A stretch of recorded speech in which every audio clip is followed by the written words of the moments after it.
السلام علیکم ورحمۃ اللہ تعالی وبرکاتہ۔ الحمد للہ رب العالمین والعاقبۃ للمتقین والصلاة والسلام علی سید الانبیاء والمرسلین وعلى آلہ واصحابہ اجمعین، اما بعد فاعوذ باللہ من الشیطان الرجیم، بسم اللہ الرحمن الرحیم۔ یا ایہا الذین آمنوا اتقوا اللہ وابتغوا الیہ الوسیلہ وجاہدوا فی سبیلہ لعلکم تفلحون۔ صدق اللہ مولانا العظیم وصدق رسولہ النبی الامین المتین الکریم، ونحن على ذلك لمن الشاهدين والشاکرین والذاکرین والحامدین، والحمد للہ رب العالمین۔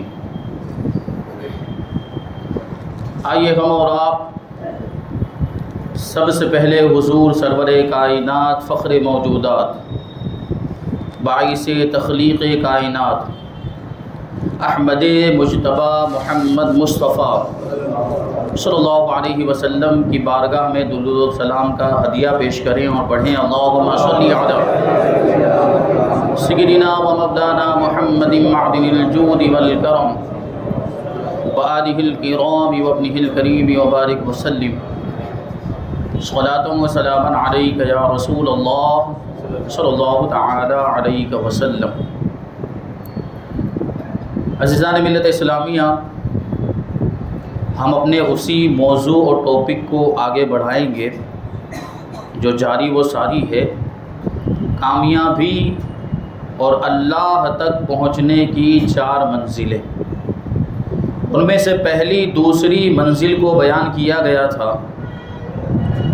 اور دوسری منزل کا بیان یعنی اللہ تبارک و تعالی کا خوف، تقوی اور پرہیزگاری، یہ جاری تھا۔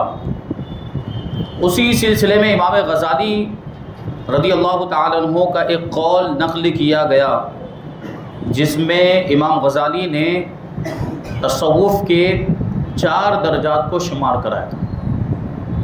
4 درجوں میں پہلا درجہ ہے علم کا، علم شریعت، دوسرا درجہ عمل کا ہے، تیسرا درجہ اخلاص کا ہے، اور چوتھا درجہ جو ہے وہ خوف الہی کا۔ امام غزالی رحمۃ اللہ تعالی علیہ فرماتے ہیں کہ الناس کلہم موتى الا العلماء، کہ جتنے بھی لوگ ہیں یہ سب مردہ ہیں، لیکن جو علم والے ہیں وہ اپنے علم کی وجہ سے زندہ ہیں۔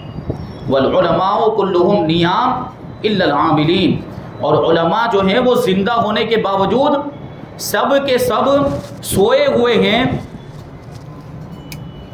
لیکن جاگنے والے علماء وہی ہیں جو اپنے علم پر عمل کرتے ہیں۔ پھر آگے کیا فرماتے ہیں؟ والعاملون کلہم فی خسران الا المخلصین، اور جتنے بھی عمل کرنے والے ہیں، علم بھی موجود ہے، عمل بھی موجود ہے، لیکن اس کے باوجود وہ سب کے سب گھاٹے میں ہیں، صرف وہی لوگ گھاٹے میں نہیں ہیں جو اخلاص کے ساتھ عمل کیا کرتے ہیں۔ پھر آگے کیا ارشاد فرماتے ہیں؟ والمخلصون کلہم علی خطر الا الخائفین، اور جتنے بھی مخلص ہیں، اخلاص کے ساتھ عمل کرنے والے ہیں، وہ ہمیشہ خطرے میں رہتے ہیں، یعنی اعمال کے ضائع ہونے کا خطرہ رہتا ہے، مگر وہ لوگ خطرے میں نہیں جن کے دل میں خوف الہی ہو۔ تو اخلاص کی بات چل رہی تھی، اخلاص کے بارے میں بتایا گیا کہ بغیر اخلاص کے کوئی بھی عمل اللہ کی بارگاہ میں مقبول نہیں ہوتا۔ ریاکاری کے لیے، مکر کے طور پر اور دکھاوے کے طور پر، شہرت حاصل کرنے کے لیے اگر کوئی عمل کیا جائے تو وہ عمل جو ہے کہ مقبول نہیں ہوتا، بلکہ ایسا عمل وہ منہ پر مار دیا جائے گا، اور ایسا عمل اللہ تبارک و تعالیٰ کی بارگاہ میں قبول نہیں ہوگا۔ ایسا عمل اللہ تبارک و تعالیٰ کی بارگاہ میں قبول نہیں جس میں اخلاص نہ ہو، ریاکاری کے طور پر جو عمل کیا جائے۔ تو اخلاص کے بارے میں کچھ باتیں بیان کی گئی تھی، اور پھر اللہ تبارک و تعالیٰ نے قرآن مجید کے اندر اپنے حبیب کو کس طریقے سے اخلاص کا حکم دیا. اللہ تعالیٰ ارشاد فرماتا ہے قل ان صلاتی و نسکی و محیای و مماتی للہ رب العالمین. اے محبوب آپ فرما دیجئے کہ میری نماز، میری قربانی، میری زندگی اور میری موت یہ سب کچھ اللہ تبارک و تعالیٰ کے لیے ہے. یہ ہوتا ہے اخلاص. اور بزرگان دین کی زندگیوں کا جائزہ لے تو کیسے خلوص کے ساتھ اور سچے دل سے اللہ تبارک و تعالیٰ کی عبادتیں کیا کرتے تھے، اور بالکل بھی ریاکاری، دکھاوے اور شہرت کی طلب کا اس میں شائبہ بھی نہیں ہوتا تھا. صحابہ کرام کی زندگی کو دیکھ لیں. شیر خدا مولا کائنات علی مرتضیٰ رضی اللہ تعالیٰ عنہ کا ایک واقعہ بیان کیا جاتا ہے کہ ایک مرتبہ جہاد کے موقع پر، جنگ کے موقع پر ایک کافر پہلوان سے آپ کا مقابلہ ہوا. اس کافر پہلوان نے پہلے تو حضرت مولا کائنات علی مرتضیٰ رضی اللہ تعالیٰ عنہ پر 2 خطرناک وار کیے، لیکن اس کے بعد خالی گئے. اب باری تھی شیر خدا رضی اللہ تعالیٰ عنہ کی حملہ کرنے کی. آپ نے ذوالفقار حیدری سے ایسا وار کیا اور آپ نے اس کے پٹکے کو کھینچ کر ایسا اس کو جو ہے کہ زمین پر گرا دیا، اور پھر فوراً جھپٹ کر حضرت مولا کائنات علی مرتضیٰ رضی اللہ تعالیٰ عنہ اس کافر پہلوان کے سینے پر سوار ہو گئے. اب اس کا سر قلم کرنا ہی چاہتے تھے کہ اس کافر نے مولا کائنات کے چہرے پر تھوک دیا. یہ کون سا چہرہ تھا؟ یہ وہی تو چہرہ تھا جس کے بارے میں اللہ کے رسول نے ارشاد فرمایا کہ علی کے چہرے کو دیکھنا بھی عبادت ہے.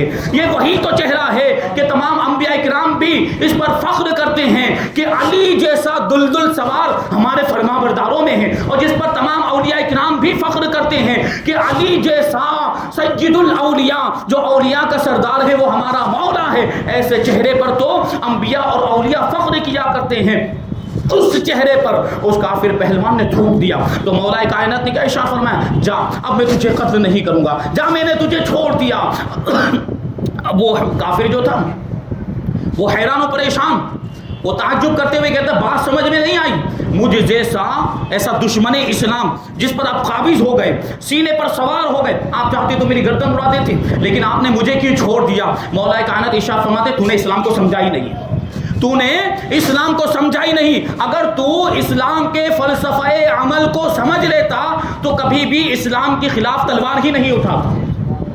اب سن لے، میں نے تجھے چھوڑ دیا ہے. اس کی وجہ کیا ہے؟ اس کی وجہ یہ ہے کہ جب میں گھر سے نکلا تھا تو اللہ کی رضا کے لیے نکلا تھا، محض اللہ تعالیٰ کی خوشنودی کے لیے نکلا تھا. تجھ سے میرا جو مقابلہ ہو رہا تھا، تیرے حملوں کا جو میں جواب دے رہا تھا، تو وہ بھی اللہ تعالیٰ کی رضا کے لیے جواب دے رہا تھا. اور تیرے سینے پر جب میں سوار ہوا تو یہ بھی اللہ کی رضا کے لیے ہی سوار ہوا تھا. لیکن جب تو نے میرے چہرے پر تھوک دیا تو اب میں آخرکار میں بھی تو انسان ہوں، میرے اندر انتقام کا جذبہ پیدا ہو گیا. اب میری حالت تبدیل ہو گئی. اگر اس حالت میں تجھے قتل کرتا تو تیرا یہ قتل آدھا تو رضا الہی کے لیے ہوتا اور آدھا میرے نفس کے لیے ہو جاتا. اس لیے میں نے تجھے چھوڑ دیا، کیونکہ یہ اللہ تبارک و تعالیٰ کے کاموں میں اس طرح کے جو معاملات ہوتے ہیں وہ جائز ہی نہیں ہوتے. خلوص کے ساتھ، اخلاص کے ساتھ کوئی بھی کام کیا جائے، اللہ تبارک و تعالیٰ کی عبادت ہو، چاہے وہ جہاد ہو، اس میں اخلاص ہونا چاہیے. اور یہاں میرا انتقامی جذبہ بھی شامل ہو گیا تھا، اس لیے میں نے تجھے چھوڑ دیا. جب مولا کائنات کی یہ تقریر اس نے سنی، جب یہ پرتاثیر تقریر اس نے سنی تو اس کی دل کی دنیا تبدیل ہو گئی. کافر پہلوان کے دل میں ایمان کا نور جگمگانے لگ گیا اور خود اپنی تلوار سے اپنے زنار کو کاٹ دیا اور کلمہ پڑھ کے مشرف اسلام ہو گیا اور کہنے لگا اے علی گواہ رہنا کہ میری یہ جو تلوار ہے یہ اسلام کے خلاف میان سے باہر ہوئی تھی اور آج کے بعد یہ اسلام کی حمایت اور نصرت کے لیے ہمیشہ بے نیام رہے گی. یہ اخلاص تھا. دیکھیں اس نے تھوک دیا اور صرف دل میں وہ ایک کیفیت پیدا ہوئی کہ اب یہ اس کا بدلہ بھی شامل ہو گیا، انتقام کا جذبہ بھی شامل ہو گیا. تو مولا کائنات نے اس کو چھوڑ دیا. لیکن آپ کے اس عمل کی وجہ سے، آپ کے اخلاص کو دیکھ کر اس کی یہ تاثیر ہوئی کہ ایک کافر پہلوان بھی کلمہ پڑھ کے مسلمان ہو گیا. کیا مطلب کہ اگر ہم اخلاص کے ساتھ عمل کریں گے تو اس کا فائدہ ہمیں تو ہوگا ہی ہوگا، اس کا فائدہ دوسروں تک بھی پہنچتا ہے. اور آج ہمارے آپ کے معاملات کیا ہو گئے؟ دکھاوے کے لیے سب کام کر رہے ہیں. نمازی بن گئے تو خوب دکھاوا کے دیکھو ہم کتنے متقی پرہیزگار، کتنے بڑے نمازی ہو گئے. حاجی بن گئے، حج کرنے چلے جاتے ہیں، عمرہ کرنے، خوب تماشا کیا جاتا ہے. یہ دیکھیے الفاظ کڑوے لگیں گے لیکن ہوتا ہے ہمارے معاشرے میں.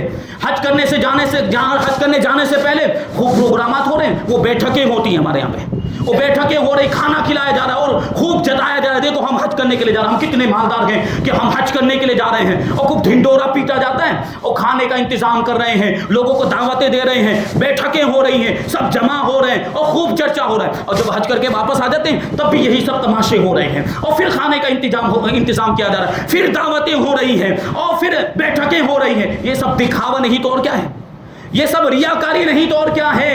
ریاکاری اور دکھاوے کی وجہ سے اور شہرت کے لیے اگر کوئی کام کیا جائے تو وہ کام اور وہ عمل, وہ عبادت برباد ہو جایا کرتی ہے.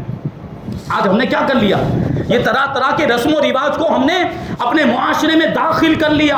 اب آپ غور کریں, یہ مالدار لوگ تو ایسا کرتے ہیں, یہ صاحب ثروت لوگ ایسا کرتے ہیں کہ جانے سے پہلے بھی کھانے کا اہتمام کر دیا, آنے کے بعد بھی کھانے کا اہتمام کر لیا, حج کرنے سے جانے سے پہلے آنے کے بعد یہ خوب اہتمام کیا, بڑی بڑی دعوتیں ہو گئی. اب بیچارہ جو غریب ہے, جو اپنے دل میں مدینہ منورہ کی حاضری کی تمنا رکھتا ہے, روضہ مبارک کی زیارت کرنا چاہتا ہے, مکہ مکرمہ کو دیکھنا چاہتا ہے, خانہ کعبہ کو دیکھنا چاہتا ہے, بڑی محنت سے اس نے تکلیفیں برداشت کر کے, خوب مشقت جھیل کر اس نے روپیہ پیسہ جوڑا, اس نے جمع کیا تاکہ وہ عمرہ کر سکے. اب اس کے پاس صرف اتنا ہی پیسہ ہے, اتنا ہی روپیہ ہے کہ وہ عمرہ کر کے واپس آ سکے. اس کے پاس دعوت کرنے کے پیسے نہیں ہیں, اس کے پاس بیٹھکوں کے پیسے نہیں, اس کے پاس یہ سب تماشے کرنے کے پیسے نہیں ہیں, اور آپ نے رسم و رواج بنا لیا. اب بتاؤ وہ غریب آدمی عمرہ کرنے جائے گا کہ نہیں جائے گا؟ اور اگر وہ نہیں جا پا رہا ہے آپ کی ان بیٹھکوں کی وجہ سے, آپ کی ان دعوتوں کی وجہ سے, تو اس کا ذمہ دار کون ہے؟ یہ سب ختم کریں. یہ مالداروں نے جو چونچلے جو یہ رائج کر دیے, طرح ہر چیز کے اندر یہ سب چیزیں جو خرافات جو ہے کہ داخل کرتی ہیں. حج کرنے جانا ہے تو آدمی, کبھی ایسا بھی ہوتا ہے نا کہ صرف اتنی ہی رقم اس کے پاس ہے کہ وہ حج کر کے واپس آ سکے, بس اتنا ہی اس کے پاس پیسہ ہے. لیکن یہ سب شامل کر لیا تو ہمیں تحائف لے کر آنا, یہ بھی کتنے بڑے معاملات ہیں. اب ہر کوئی وہ کیا لے کر پہنچ جاتے ہیں, وہ پگڑی لے کر پہنچ جاتے ہیں. جب جانے لگتے ہیں یہ 100 روپے ہماری طرف سے رکھیے, یہ 200 روپے ہماری, یہ نذرانہ نہیں دیتے وہ لوگ, یہ ہدیہ نہیں دے رہے ہیں وہ لوگ, یہ تحفے کے طور پر نہیں. ان کی خواہش و تمنا کیا ہوتی ہے کہ آپ جب واپس آئیں گے تو ان کے لیے کچھ لے کر آئیں گے. یہ ہوتا ہے کہ نہیں ہمارے معاشرے میں؟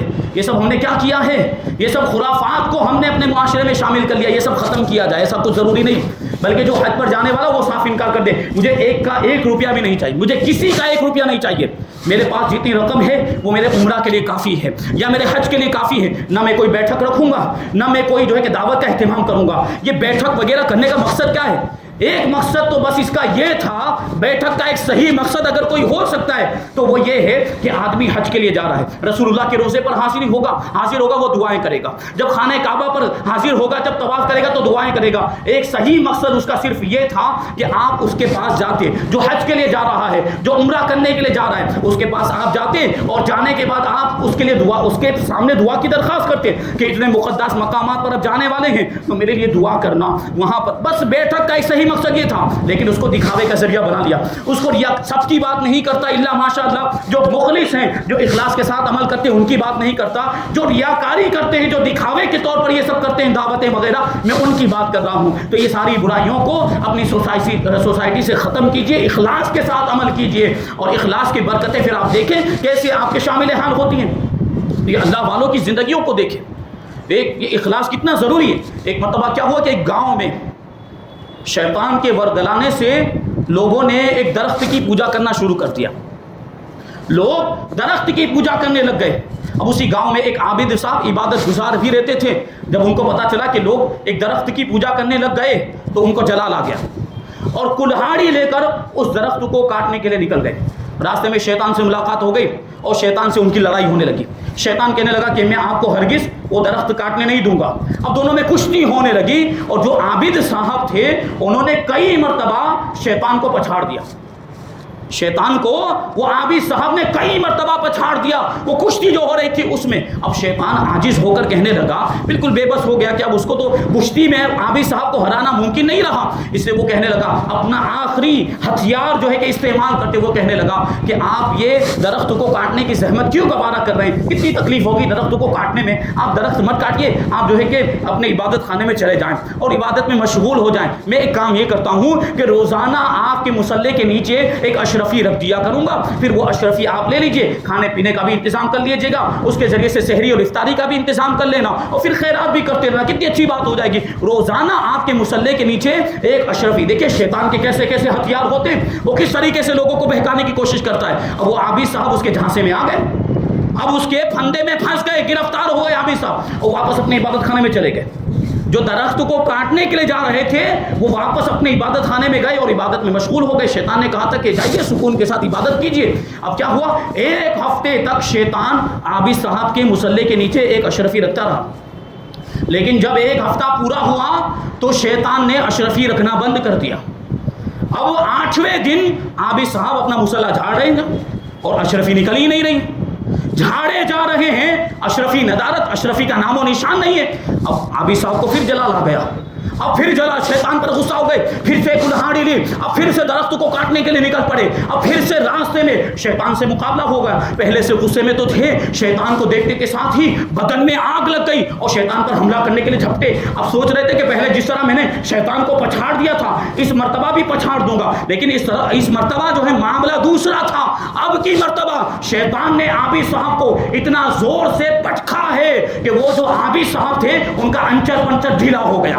اب وہ جو سوچ کر آئے تھے کہ اس مرتبہ بھی شیطان کو میں پچھاڑ دوں گا، اب وہ تعجب کرنے لگے کہ پہلی مرتبہ تو میں نے شیطان کو پچھاڑ دیا تھا، اب الٹا ہو گیا، اب شیطان نے مجھے پچھاڑ دیا اور مجھے زمین پر پٹک دیا۔ معاملہ سمجھ میں نہیں آنا، بار بار مقابلہ کیا، بار بار اس پر حملہ کیا، شیطان کو پچھاڑنے کی کوشش کی، لیکن ہر مرتبہ شیطان نے عابد صحابی کو پچھاڑ دیا اور عابد صحابی کو زمین پر جو ہے کہ پٹک دیا۔ اب حیران و پریشان تو شیطان نے جب ان کی حیرانی کو دیکھا، جب ان کے تعجب کو دیکھا تو شیطان کہنے لگا وجہ کیا ہے جانتے ہیں آپ؟ پہلی مرتبہ آپ مجھ پر غالب آ گئے تھے، اس کی وجہ یہ تھی کہ آپ اخلاص کے ساتھ محض اللہ تعالیٰ کی رضا کے لیے درخت کو کاٹنے کے لیے نکلے تھے، لیکن اب کی مرتبہ آپ جو نکلے ہیں تو اللہ تعالیٰ کی رضا کے لیے نہیں نکلے، آپ اس لیے نکلے ہیں کہ اشرفی نہیں ملی تھی، اشرفی ملنا بند ہو گئی تھی، اب اخلاص نہیں رہا، اب رضا الہی کا جذبہ نہیں رہا، اس لیے میں تم پر غالب آ گیا۔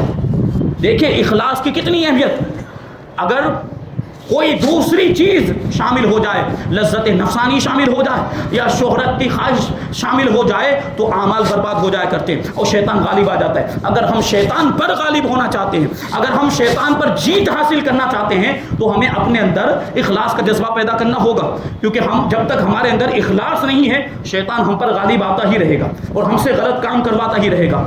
یہ جو نصیحتیں کی جاتی ہیں یہ عمل کرنے کے لیے کی جاتی ہیں، یہ ایک کان سے سن کر دوسرے کان سے نکالنے کے لیے نہیں ہوتی۔ ہم جو ہے عمل نہیں کریں گے تو کون عمل کرے گا؟ بزرگان کے واقعات بیان کیے جاتے ہیں تاکہ ہم ان سے نصیحت حاصل کریں۔ کیسے کیسے واقعات، حضرت فضیل ابن عیاض، خوف الہی کی بات چلی، اخلاص کے بعد امام غزالی رحمۃ اللہ تعالی نے جو درجہ ذکر کیا ہے وہ خوف الہی کا ذکر کیا۔ خوف الہی کیا فرماتے ہیں کہ والمخلصین کلهم علی خطر الا الخائفین، یہ جتنے بھی اخلاص کے ساتھ عمل کرنے والے، یعنی علم بھی حاصل کر لیا، عمل بھی کر رہے ہیں اور اخلاص کے ساتھ بھی عمل کر رہے ہیں لیکن اس کے باوجود خطرے میں ہیں، یعنی اعمال کے ضائع ہونے کا خطرہ ہے، لیکن جن کے دلوں میں اللہ تبارک و تعالیٰ کا خوف ہے پھر وہ محفوظ ہو جایا کرتے ہیں، ان کے اعمال ضائع نہیں ہوتے، پھر اللہ تبارک و تعالیٰ کی مدد ان کے شامل حال ہو جایا کرتی ہے۔ بزرگان دین کی زندگیوں کا ہم جائزہ لیں، یقیناً علم بھی بہت ضروری ہے، عمل بھی بہت ضروری ہے، اخلاص بھی بہت ضروری ہے، لیکن ان سب سے بڑھ کر اگر کوئی مقام اور مرتبہ ہے وہ خوف الہی کا مقام و مرتبہ۔ یہ خوف الہی جب پیدا ہو جاتا ہے دل میں تو کیسی کیسی برکتیں ناصل ہوتی ہیں، یہ آپ غور کریں، بزرگان دین کی زندگیوں کو دیکھیں۔ حضرت فاروق اعظم رضی اللہ تعالیٰ عنہ امیر المؤمنین ہیں، خلیفۃ المسلمین، مسلمانوں کے دوسرے خلیفہ، کتنا بڑا مقام و مرتبہ، شیطان آپ کو دیکھتا تھا تو راستہ بدل دیا کرتا تھا، یہ فاروق اعظم کی شان تھی، لیکن جب عید کا دن آیا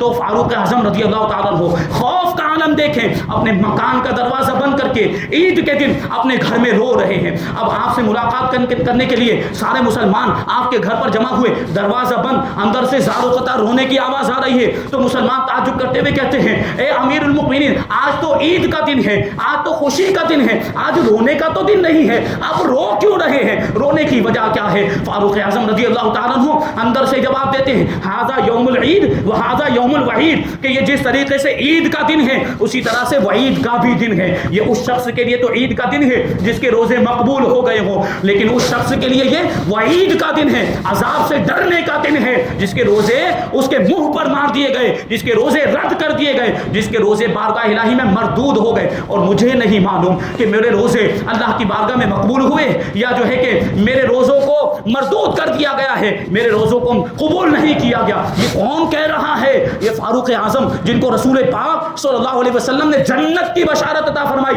عشرہ مبشرہ میں جن کا شمار ہوتا ہے، یہ فاروق اعظم، کیا ان کے روزے مقبول نہیں تھے؟ یقیناً مقبول تھے، بلا شک و شبہ مقبول تھے، لیکن یہ ان کا خوف الہی تھا۔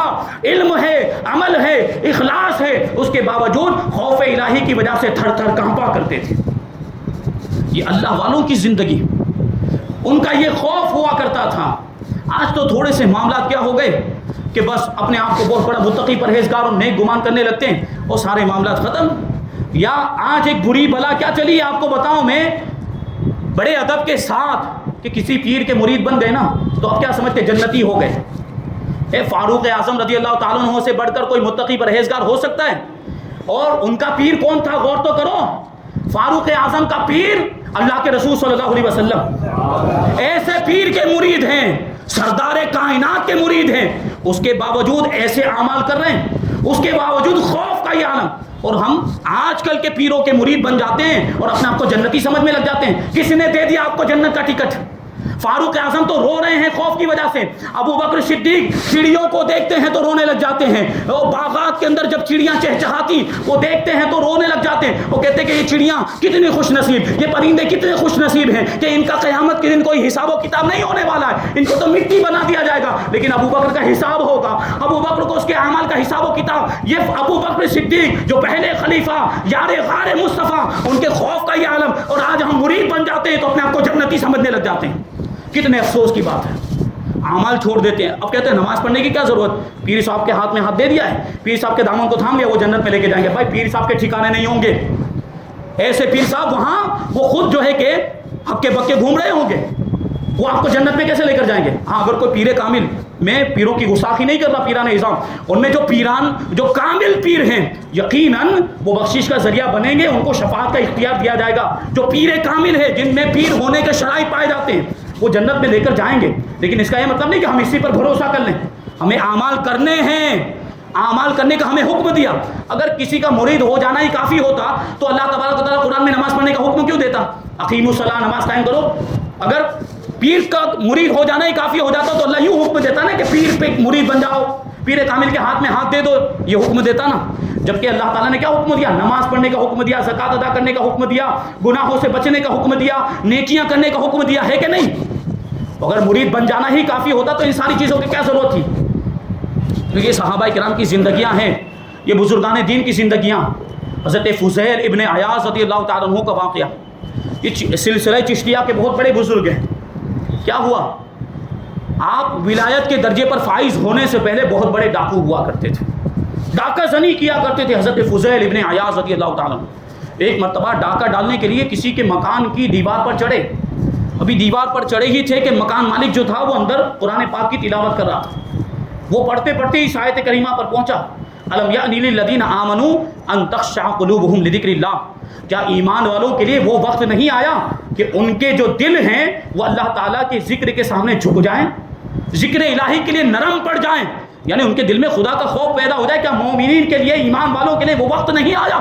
حضرت فضیل ابن عیاض دیوار پر تھے، وہیں دل کی کیفیت تبدیل ہو گئی اور وہیں سے کہتے ہیں پروردگار وہ وقت آ گیا تھا، وہ وقت آ گیا، وہی رونے لگ گئے اور دیوار سے اتر گئے اور وہاں سے جا کر ایک سنسان کھنڈر کے اندر، ایک ویران مکان کے اندر جا کر وہاں بیٹھ گئے اور رونے لگ گئے، اپنے گناہوں پر افسوس کرنے لگ گئے۔ حضرت فضیل ابن عیاض تھوڑی دیر گزری تھی کہ ایک قافلہ آیا، وہ قافلے والے بھی اسی کھنڈر کے اندر رکے۔ اب وہ قافلے والے آپس میں ایک دوسرے سے بات کرنے لگے کہ رات میں سفر نہیں کرنا چاہیے، یہیں پر ٹھہر جاؤ، کیونکہ یہیں پر اسی علاقے کے اندر بہت بڑا ڈاکو فضیل رہتا ہے، اگر اس کو پتہ چل گیا تو ہمارے قافلے کو لوٹ لے گا۔ اب حضرت فضیل ابن عیاض نے جب یہ سنا کہ قافلے والے آپس میں ایسی گفتگو کر رہے ہیں اور زیادہ رونے لگ گئے اور کہنے لگے پروردگار عالم میں کتنا بڑا گنہگار ہوں کہ میری وجہ سے امت محمدیہ رات میں سفر کرنے سے بھی ڈرتی ہے، میں کتنا بڑا گنہگار۔ اور بہت روئے، پھوٹ پھوٹ کر رونے لگے۔ سچی سچے دل سے توبہ کی اور عہد کر لیا کہ آج کے بعد میں کبھی ڈاکہ زنی نہیں کروں گا اور آج کے بعد میں باقی کی زندگی خانہ کعبہ کی خدمت میں گزار دوں گا اور اللہ تبارک و تعالیٰ کی عبادت میں گزار دوں گا. جب صبح ہوئی تو دستگاہ حدیث میں پہنچ گئے اور حدیث کا علم اتنی محنت و مشقت کے ساتھ حاصل کیا کہ علم حدیث کے امام بن گئے اور پھر عبادت ایسی کی کہ عبادت اور ریاضت میں ان کی مثال دی جانے لگ گئی. یافتہ روزگار بن گئے اور ان کے خوف کا عالم یہ تھا کہ جب ان کی مجلس میں کوئی اللہ کا نام لیتا تو زاروں قطار رونے لگ جاتے اور ایسا پھوٹ پھوٹ کر روتے تھے کہ حاضرین مجلس کو آپ کے حال پر رحم آنے لگ جاتا تھا. جب آپ کا انتقال ہوا تو امام وقی بہت بڑے محدث یہ اعلان کرتے پھر رہے تھے اس علاقے کے اندر, اعلان کرتے ہوئے یہ کہہ رہے تھے کہ آج خوف الہی دنیا سے رخصت ہو گیا. فضیل دنیا سے رخصت ہو گیا یوں نہیں کہہ رہے ہیں, خوف خدا ہی دنیا سے رخصت ہو گیا. گویا کہ حضرت فضیل ابن عیاض سراپا خوف الہی کی عملی تصویر تھے. یہ بزرگوں کے خوف کا عالم تھا. وہ اس طریقے سے اتنے اعمال کرنے کے باوجود, اور یہی حضرت فضیل ابن عیاض جب ڈاکہ زنی سے توبہ کر لی تو اپنے چیلوں کو جمع کیا اور جمع کرنے کے بعد کہنے لگے کہ آج سے میں نے توبہ کر لی ہے, آج کے بعد کبھی بھی ڈاکہ زنی نہیں کروں گا. تو اب تمہارا راستہ الگ ہے اور میرا راستہ الگ. ڈاکوؤں کے جو چیلے ہوتے ہیں جو ان کے ہیلپ پر معاون ہوتے ہیں, تو حضرت فضیل ابن عیاض نے ان لوگوں سے کہا کہ اب تمہارا راستہ الگ میرا راستہ الگ, آج سے میں ڈاکہ زنی اور چوری نہیں کروں گا, تمہیں کرنا تم اپنے اعمال کو دیکھو. تو وہ جو چیلے تھے وہ چیلے ان کی قسمت میں بھی تو اللہ تبارک و تعالیٰ نے ہدایت لکھی تھی. وہ چیلے جواب دیتے ہیں کہ ڈاکہ زنی کرنے میں ہم آپ کے ساتھ تھے تو توبہ کرنے میں بھی ہم آپ کے ساتھ ہیں, ہم بھی توبہ کرتے ہیں کہ آج کے بعد ہم ڈاکہ زنی نہیں کریں گے. اب وہ کہنے لگے کہ اب آگے ہمیں کیا کرنا ہے, ہم نے اتنے سارے لوگوں کا مال لوٹا ہے تو اب اس کا کیا کریں.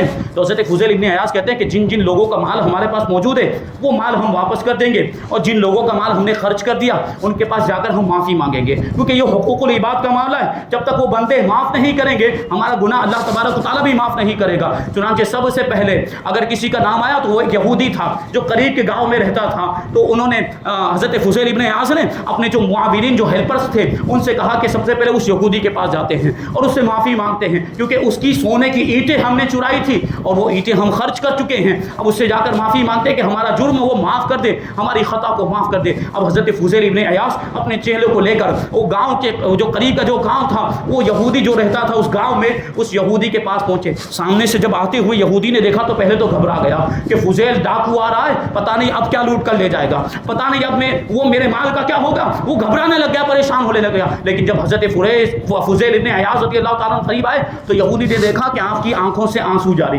تو وہ سمجھ گیا کہ فضیل آج ڈاکہ زنی کے لیے نہیں آیا ہے, آج مال لوٹنے کے لیے نہیں, آج تو کچھ اور ہی وجہ ہے. حضرت فضیل ابن عیاض رضی اللہ تعالیٰ قریب آئے تو یہودی نے پوچھا بتاؤ فضیل کیسے آنا ہوا. تو حضرت فضیل ابن عیاض کہتے ہیں کہ میں نے ڈاکہ زنی سے توبہ کر لی, آج کے بعد کبھی ڈاکہ زنی نہیں کروں گا. ایک وقت میں ہم نے تمہاری سونے کی اینٹیں لوٹی تھی, اب وہ اینٹیں تو ہم واپس نہیں کر سکتے, اس لیے تمہارے پاس معافی مانگنے کے لیے آئے ہیں, ہمیں معاف کر دو. تو وہ جو یہودی تھا اس نے آسمانی کتابوں کے اندر پڑھا تھا, وہ آسمانی کتابوں کا عالم تھا, اس نے آسمانی کتابوں کے اندر پڑھا تھا کہ جب کوئی بندہ مومن اپنے گناہوں سے سچی توبہ کر لیتا ہے تو اللہ تبارک و تعالیٰ اسے یہ مقام و مرتبہ عطا فرماتا ہے کہ اگر وہ مٹی پر بھی ہاتھ رکھے تو مٹی سونا بن جایا کرتی ہے. تو اس نے آزمانا چاہا حضرت فضیل ابن عیاض کو, اس نے کہا میں تو معاف نہیں کروں گا, میری اینٹیں لا کر دو. تو حضرت فضیل ابن عیاض کہنے لگے کہ کہاں سے لا کر دیں, ہم نے تو وہ اینٹیں خرچ کر دی, ہمارے پاس تو موجود ہی نہیں. تو وہ جو یہودی تھا وہ کہنے لگا ٹھیک ہے چلیے, سونے کی اینٹیں موجود نہیں ہیں تو جنگل میں جائیے اور مٹی کی اینٹیں تیار کیجئے, اور ان کو تیار کرنے کے بعد جتنی بھی اینٹیں 10-12 جتنی بھی اینٹیں تھیں وہ مٹی کی اینٹیں ہی لا کر مجھے دے دیجئے, سونے کی اینٹوں کی جگہ پر وہ میں مٹی کی اینٹیں ہی قبول کر لوں گا. اب حضرت فضیل ابن عیاض کو تعجب ہی ہو رہا ہے کہ کیا معاملہ ہے, یہ سونے کی اینٹیں کہاں پر کتنی قیمتی ہوتی ہے اور مٹی کی اینٹیں, یہ یہودی مٹی کی اینٹیں لینے کے لیے تیار ہو گیا, لیکن اس میں راز اور حکمت تھی. لیکن بہرحال اپنے سر سے وہ گناہوں کا بوجھ ان کو ہلکا کرنا تھا. حضرت فضیل ابن عیاض اپنے چیلوں کو لے کر جنگل میں پہنچے اور وہاں پہنچنے کے بعد مٹی کو جمع کیا, مٹی کے اندر پانی ملایا, اس کو گوندھا اور گوندھنے کے بعد اس کی اینٹیں تیار کی, سانچے میں ڈال کر وہ اینٹیں اب اس کے سوکھنے کا انتظار کرنے لگ گئے. جب وہ اینٹیں سوکھ گئی تو ایک بوری لی, ایک بوری کے اندر وہ ساری اینٹیں جو ہے کہ وہ بھر دی, اس بوری کا منہ اوپر سے بند کر دیا. اب حضرت فضیل ابن عیاض رضی اللہ تعالیٰ عنہ اپنے کندھے پر اپنی پیٹھ پر وہ بوری اینٹوں کی جو تھی وہ لاد کر لے کر آئے اور یہودی کو دے دی. اب یہودی نے جیسے ہی اس بوری کو کھولا ہے تو اس بوری کے اندر سونے کی اینٹیں موجود تھیں. اب حضرت فضیل ابن عیاض بھی تعجب کر رہے ہیں کہ ہم نے اپنے ہاتھوں سے مٹی کو جمع کیا, ہم نے اپنے ہاتھوں سے یہ مٹی کو گوندا ہے, پانی ملایا, ہم نے اپنے ہاتھوں سے اینٹیں تیار کی اور اپنے ہاتھوں سے سوکھنے کے بعد ان اینٹوں کو اس بوری کے اندر بھرا ہے, لیکن یہ اینٹیں سونے کی اینٹیں کیسے بن گئی؟ تو غیب سے آواز آئی, اے فضیل ابن عیاض, یہ تیری توبہ کی برکت ہے کہ مٹی کی اینٹوں کو ہم نے سونے کی اینٹوں میں تبدیل کر دیا ہے.